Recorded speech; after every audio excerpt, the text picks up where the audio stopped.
વડોદરા શહેરના વ્યાજખોરોનો ત્રાસ અસહ્ય બની રહ્યો છે. જેપી રોડ પોલીસ સ્ટેશનમાં નોંધાયેલા ગંભીર ગુનામાં ક્રાઇમ બ્રાન્ચે પઠાણી વ્યાજ વસૂલાતતા એક દંપતીની ધરપકડ કરી છે.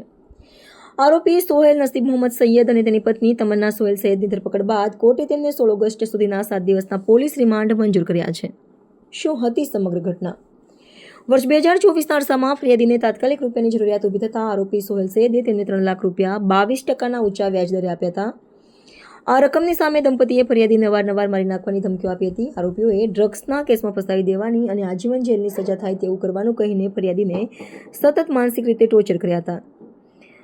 દંપતીએ ફરિયાદી પાસેથી અત્યાર સુધીમાં વ્યાજ પેટે આશરે 12 લાખ રૂપિયા જેટલી માતબર રકમ બળજબરીપૂર્વક પડાવી લીધી હોવા છતાં ઉઘરાણી ચાલુ રાખી હતી. કુખ્યાત સોહેલ સૈયદનો ગુનાહિત ઇતિહાસ.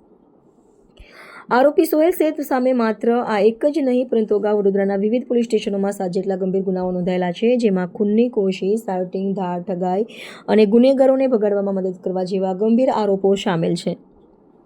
આ ગુનાની તપાસ ક્રાઇમ બ્રાન્ચ દ્વારા કરવામાં આવી રહી છે. રિમાન્ડ દરમિયાન આરોપી દંપતીએ અન્ય કેટલા લોકો પાસેથી આ રીતે પઠાણી વ્યાજ વસૂલ્યું છે અને આ રકમના નેટવર્કમાં કોણ કોણ સામેલ છે તે અંગેની સઘન પૂછપરછ હાથ ધરવામાં આવશે. પીડિતોએ ડર્યા વગર પોલીસનો સંપર્ક કરવો જોઈએ તેવો સંદેશ આ કાર્યવાહી દ્વારા સ્પષ્ટ થાય છે.